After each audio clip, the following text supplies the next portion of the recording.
What's going on? It's that time again. It's Keyshawn. Welcome to my show, Undisputed presents All Facts, No Breaks podcast. Joining me today from the Super Bowl city in Las Vegas is cornerback of the San Francisco 49ers, Deommodore Lenoir. What's up, Demo? What's good? How you doing? Oh man, I'm good. I'm good. You know, I got Knucklehead working with me now, Keyshawn. So he's in the house with me, and we getting ready to try to grill you a little bit and have some fun with you, obviously. We've been knowing you for a long time, watch you through Pop Warner all the way through college and now into the pros. So we actually want to talk about the Super Bowl. Take it away, Keyshawn. How you guys doing?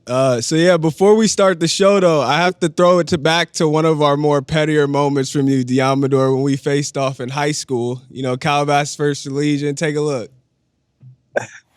Okay, gentlemen, I'd like you to shake hands and introduce yourselves, please. Let's go with that, baby. So I never got to ask you this, bro, but why didn't you guys shake our hands? Like, what was your thought process behind that? Man, so before the game, you know, it was already stirring up the whole week. Yeah, I remember that. We already, and then Darnay, you know, he was running through our stretch lines, you know, catching punts. You know, he was basically clowning us, you know. So I was like, at the coin toss, you know, we gonna get our get back. You know, that's what we played into that part. And then you see the video. But yeah. it was all love. Oh yeah, for sure. All love. It was a great game. You know, it was definitely an experience. Like you said, going man, who won the game, man? Y'all sound like a bunch of cornballs up here. You already talking. know who won the game, man. We're not gonna talk about that. But you know, he in the Super Bowl now. He's big time. So, you know, at the end of the day, we both won. But, you know, starting the show off with the insane ticket prices for the first ever Super Bowl hosted in the Sin City. Your teammate Christian McCaffrey's mom recently said on her podcast that the family cannot afford a suite, which listed at $2.5 million. So, Deommodore, have you spent a lot of bread to get your family out to Vegas for the big game?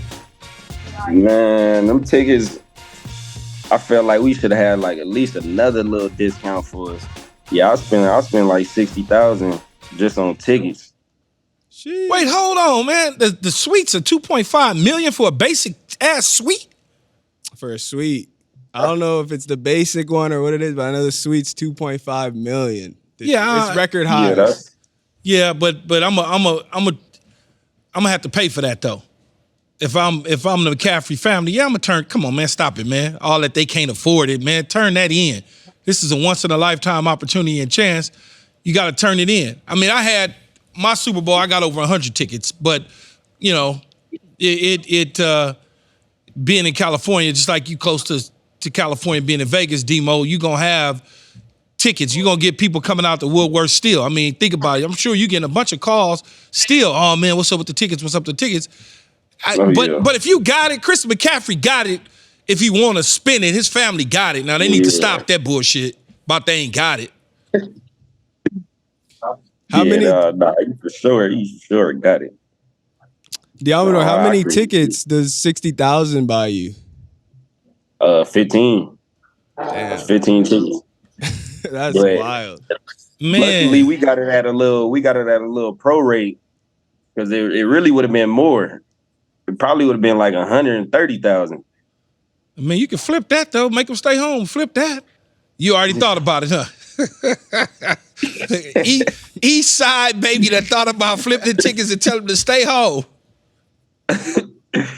If I could, I would do. If I could, I would. Because I feel like you get the best, you know, Super Bowl feeling when you watching it at home, you know, in your backyard or something. Yeah, but it's a once in a lifetime opportunity for your family, man, to be able to see you in the Super Bowl. Because quite frankly, you may never in your career get back to the Super Bowl again. That's why it's a precious moment. You got to enjoy it. You got to take control of it. You got to live it. You got to do everything that there is to try to win it. Because again, you may never get back there again. You may never get to another NFC Championship game in your whole career. Back. No, but see, that's the thing. Is everybody think it's that easy. You know, the great Dan Marino went in his second year, never seen it again.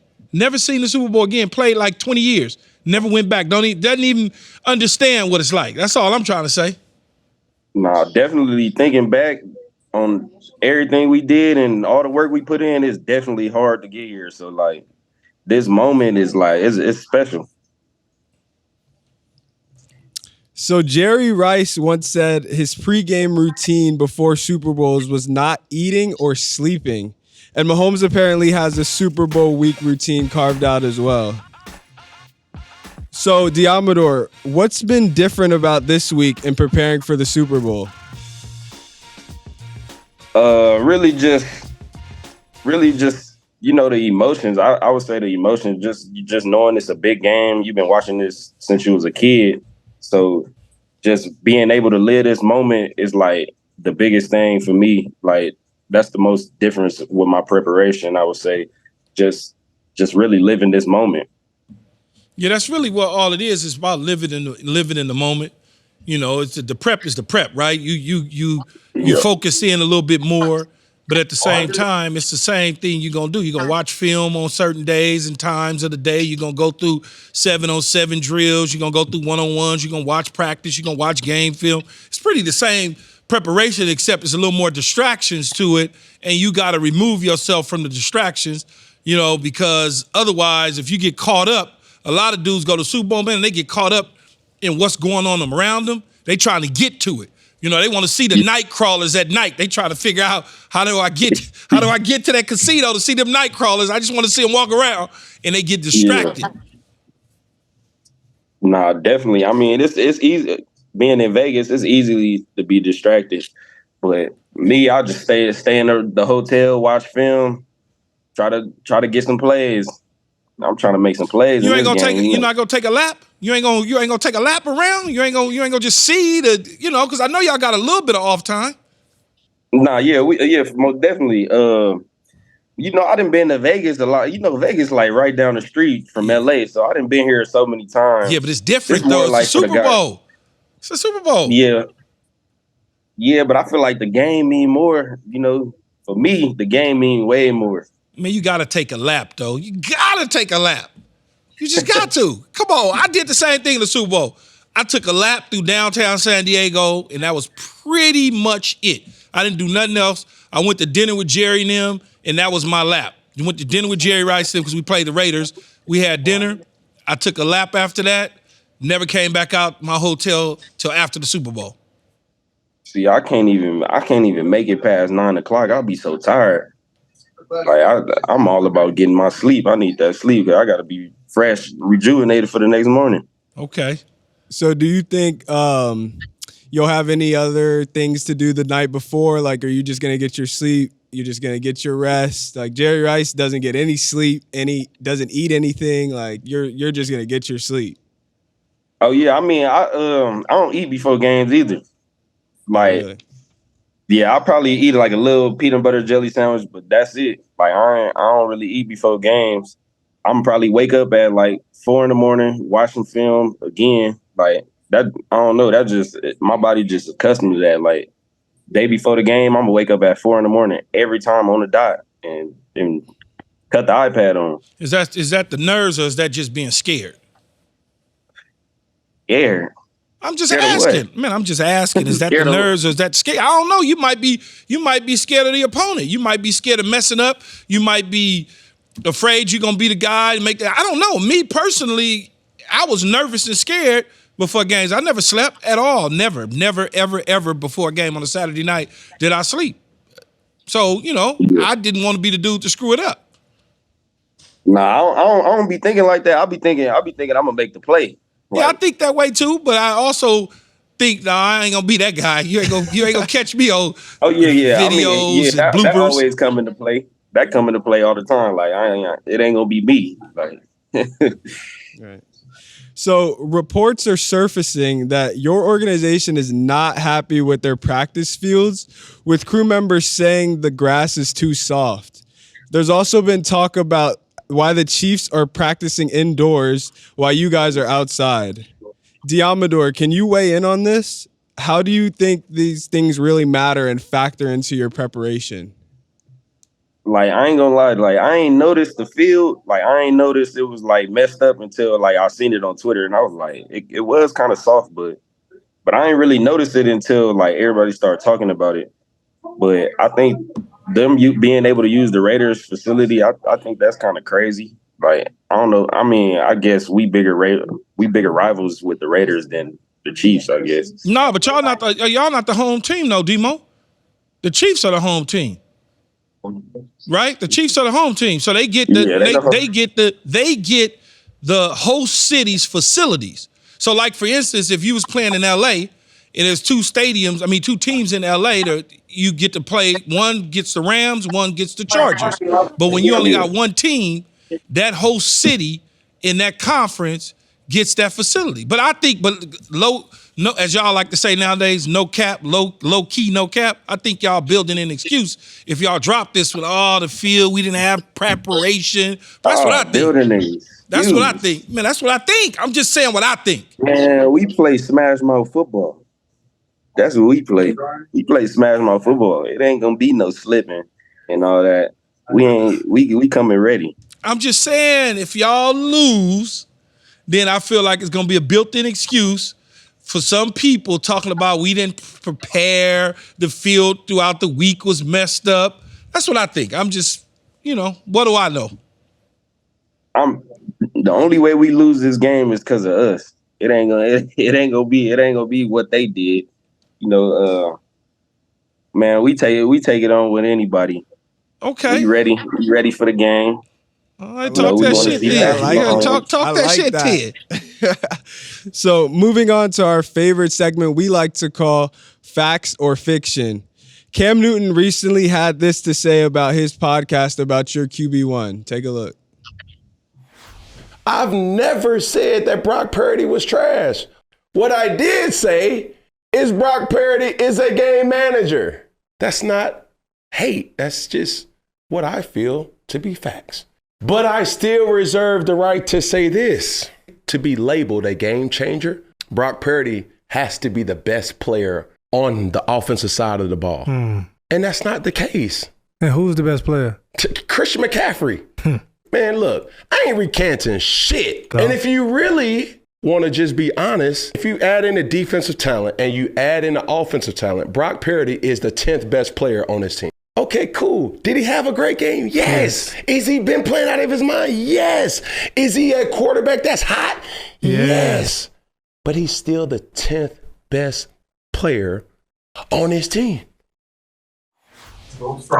Is Cam spitting facts or fiction here? Because 10th best is kind of wild.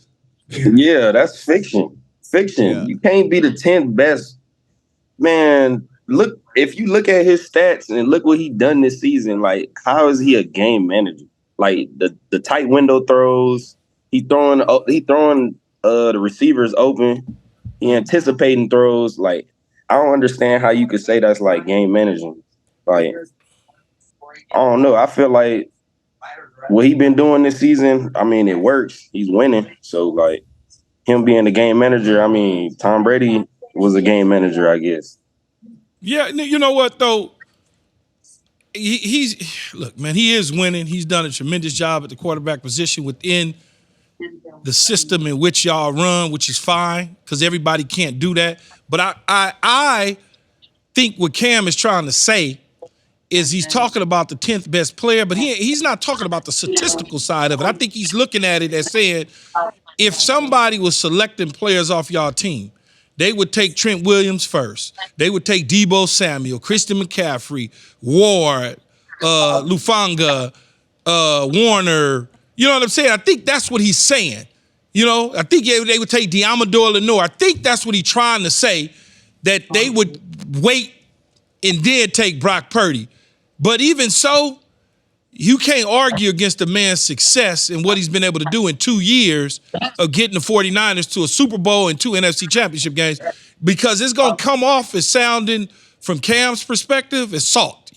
Very salty that Brock Purdy is in a position that Cam once was in, and Brock Purdy is getting a different type of praise. So it's going to come off sounding salty, but I think that's what Cam's trying to say. He just didn't word it the right way. Yeah, because that's I'm trying to save him. I'm trying to save him. Yeah, because I mean, he done said a lot of stuff too. So it just sounds like you hating now. Like, Yeah. and Well, then with you single out Brock Purdy. Like you singling him out. So now it really looked like you hating. And you play quarterback already. So I mean, it just looked like you hating on him. yeah. Well, with all that talent on the 49ers roster, who's the toughest to guard at practice? Brandon Aiyuk. He more of like, I mean, all our receivers got a unique. Of course, you would be scared of Brandon Aiyuk. You know what I'm talking about. Hey, man. Wasted my damn money coming to Arizona to watch y'all play them. Man. We were supposed to go to the playoffs. Yeah, was supposed to. I know. Yeah. Speaking of that, though, does he ever bring that up? Like when he beats you, does he ever say anything about that? We talk about that all the time. I'm the one that bring it up, though. I'm the one that bring it up. It's just because I be having that, like, I walk in the locker. Like, when I first got there, I seen him in the locker room. I was like, man, if I could just have that play over again, yeah, I probably would have won, top 3 rounds or something. No, you landed in a good spot regardless. Oh, yeah, for sure. I feel like that was the only play that really set me back. That one right there. Man, he ran a double move. I was at the game. I was in Arizona. I was there. I flew in. He ran a double move on, what was it, 3rd and 100? Are you guys talking about Arizona State? Arizona State, Oregon game. He ran a double move on the left side on Deommodore, ass so cold. I'm like, Deommodore, first of all, why are you sitting at the sticks? Okay? No, actually, yeah, you sitting at the sticks on a double move on 3rd and 1,000,000. It was like 3rd and forever. Deommodore gonna sit on the sticks. Dude double moved and ran right past him. I was like, nah, but look, if you seen earlier in the game, he had ran it was the same formation, 3-by-1. I had broke it up. He had ran a curl. So then they knew they studied us all week, and they seen us sitting at the sticks. Like, that was like something that we did at Oregon. Like, when it's like 3rd and long, we'd just sit at the sticks because, we was expecting our rush to get there. We had Kayvon Thibodeau, Brandon Dorless. We had a lot of pass rushers around that time. So, we sitting at the sticks expecting it to just be a lofted ball. And he doubled up and double moved me. And now I feel like that play was the play that was the reason why I was just like, I probably need to grow a little more at this corner position. Yeah, I wasn't very happy as you remember, but it's a different story. So, Deommodore, you said that the 10th best is wild. It's obviously fiction. So we need facts here. Who is the best player on your team, period? So I'm gonna say myself. Yeah, but we need to give you someone like, I don't know. You think CMC? It's like 1A, 1B, because we got Trent Williams, Christian McCaffrey, Nick Bosa, Fred Warner. I mean, I feel like Fred is up there with that, in that one conversation. Just because, like, me playing like on the side of him and just seeing how he diagnosed plays and like how he always there. Like, you can always count on Fred. That's what I feel like. I feel like he's like so valuable to our defense. Man, you got a lot of names. You name it, man. Y'all better not come away with no zero. Y'all coming, you naming all these all pros and future Hall of Famers. Y'all got a lot of players, Demo. You better not come away with that zero. Oh, nah, man. I would say, though, I'd probably say the best player on the team for me is either Fred or Trent. Either Trent Williams or Fred Warner right now is the best player. CMC is exciting. It's cute. What he does, all his running style in between the tackle, the high knees, switching the ball, all that's cute. Catching the ball out of the backfield, off balance. That's cute. That's cute stuff. Debo Samuel, I'm going to run everybody over. But them two dudes, are anchors, right? You got a left tackle who's an anchor. You got a middle linebacker who's calling the shots. So those are probably the two best to me. Yeah, I agree. I agree with that. All right, moving on, Deommodore. So Pro Football Focus names you the most improved player on your roster. And your defensive coordinator recently echoed these sentiments to the media. Take a listen. Just that, man. He's just a confident individual. And I think it just goes with preparation. I think he has put a lot of time and effort into his craft this offseason. You can see his technique has improved, which allows him to be able to go out and perform at a high level. We have a lot of confidence in him. That's the reason why, we can move him around and do the things that we do with him. So my question is, did you feel pressure heading into your contract year to improve your game and perfect your craft? Really, I ain't even really think about it like that. I was just more of like, I felt like last year, like in the beginning of the season, I was like I was giving up a lot of passes that I normally like. To me, I felt like I was a lockdown corner, but I just didn't show it. I just didn't have the confidence in myself. So once the playoffs came, and then I start actually believing in myself and believing what I'm studying, I just there was no hesitation. So just me this year, I just want to pick up off of last year and just really be that player on the team, that they have to scout for and watch for, and we got to know where number 2 at. Like that was just my whole mindset going into this year. Yeah, see, I don't think you was improved. I don't think you was the most improved to do what?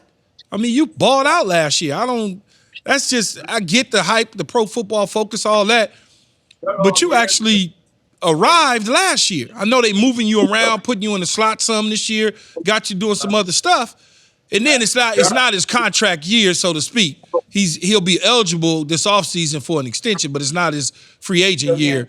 But in the end, I've always, no matter, I respect the other corner in Ward, I respect it. But when I look at it, and I'm not being biased to the situation, I'm like, that's the dog right there. He's the one. But you know how it go when high-priced free agents come over, they get the benefit of the doubt, and you'll have the benefit of the doubt when you sign your big new deal when that time comes up, and the next person will probably not get as much notoriety as you. But I understand Pro Football Focus, but no, you arrived last year. You arrived, that's why you still starting. Yeah.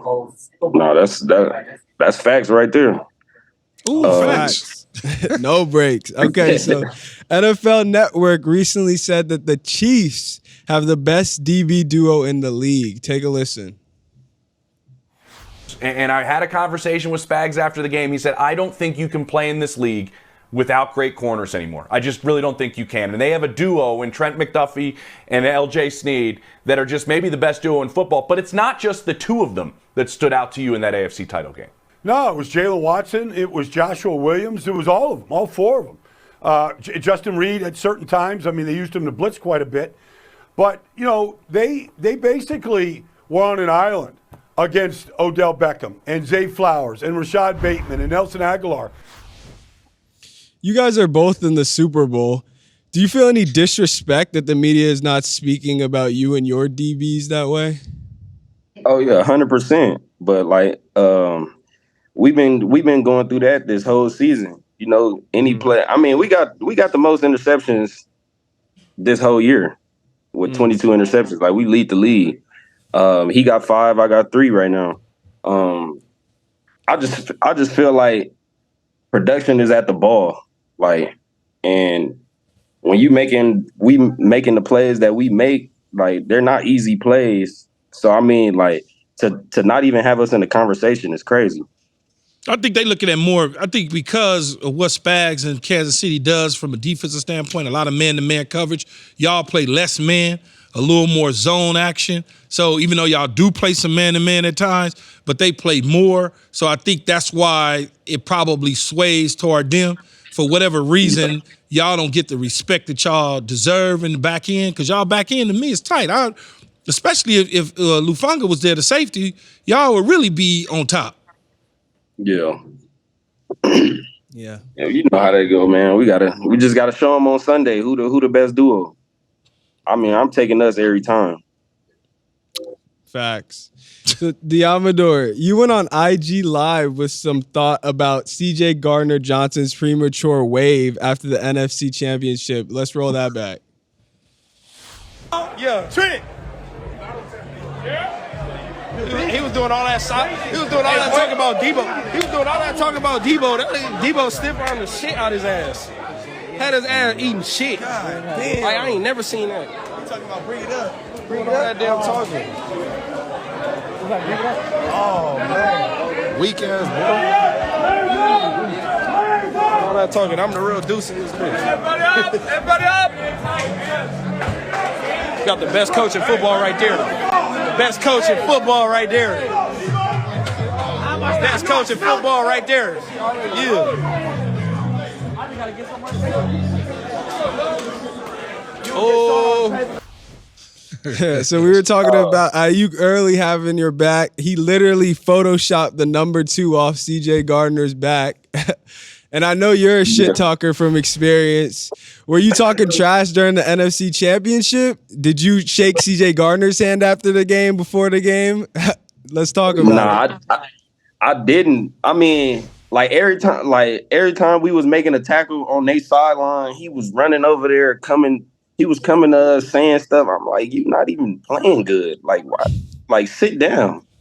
Like, he just do a lot of talking. And I don't like all that. Like, if you gonna talk, you got to be making some plays, to be talking. Yeah, the wave was a little premature. This year, man, you was a little feisty or whatnot at halftime, though. Y'all down 24-7. That locker room you could hear an ant crawl on the ground in that locker room. Don't tell me nothing different. Y'all was scared as a you-know-what in that locker room. You had to be. We wasn't scared. We was like, man, come on, man. Y'all looked up Detroit. No. Detroit was pounding you. I'm being Demo. 100% honest. I'm being 100% honest. Me, Fred, Gip, and I think Logan was right there. We was like, we can't lose to the Detroit Lions. These is the Detroit Lions. Like, no disrespect to them. They didn't play good this year. They done came out and exceeded expectations. But, come on, man. Detroit Lions. No, but Demo, come on, man. 24-7? If it would have been 28-7, man, y'all was sitting in that motherfucker with y'all heads like this. Y'all was sitting there trying to figure it out. We was just like, we got to start off fast the second half. Offense, you got to go down and score. Like, you seen how I think Debo was the first person he caught a ball and started speeding up the tempo. After that, I knew, I was like, all right, it's time. Like, we got to get a turnover. We got to do something. We got to change the momentum of the game because it was looking like they was about to win. Like Kittle said, they had us in the first half. Man, they screwed that up. I picked the Lions too, though. I picked them. What? Yeah, I had to pick them, though, because I played with AG, Aaron Glenn, of DC, and I played with Dan Campbell, and AG was in my wedding, and it was just, that's my guy. So I had to pick him. Yeah. So I was, at halftime, I was partying, though. I felt good. I felt good, man. Dan Campbell fucked it up. He the one who lost the game for the Lions. If he'd have just kicked some field goals, if he'd have went for it on 4th and 2 at the goal line before the half and made it 28-7, it's a different feeling 28-7 than it is 24-7 for that team. It's just a different the momentum. 24-7 is I still got hope. Yeah, you got hope like a motherfucker, but at 28-7 it just your momentum is just taken away from you. At 28-7, you start looking at each other in the locker room, looking at it different. What I will say though, I'm glad you in the Super Bowl. I'm glad you won, and I'm so glad you changed that number from last year from 38 to 2 this year, because that 38, oh, man, I already know people was taking straws to get to you with that 38 on. 2 look right. 38 for a corner. No, this is not Pop Warner football. Tell him you made that 38 hard, man. You made that hard. It what? That's what I'm saying. It wasn't that bad. Man, if I would have saw a 38 ever lined up on me, I had Tyrone Poole wore 38 for the Indianapolis Colts. And every chance I got, he got the business. But 38? Nah. 34, all them, nah, man. You got to have a sweet number. Them 30s ain't no sweet numbers. I ain't gonna lie, I was sick when I first got drafted and I got to the locker room and I seen like that was my jersey. But when I first got there, we was sharing lockers. So I was like, damn, it's probably I probably ain't gonna make this team. I'm sharing lockers already. Like, yeah, that 38 and a share locker, chances are you're gonna be calling talking about, man, they just let me go. That just you don't want 38 in the beginning of your career, and you probably don't want 38 at the end of your career. Because them numbers I was like, nah. If you was a safety and wore 38, I'd be like, okay, cool. But a star corner like yourself wearing 38, I'm so glad you changed it too. Before I let you go though, how was it playing against Romeo, a kid that you played Pop Warner ball with and grew up in the same area? I mean, you know Romeo, he don't talk at all.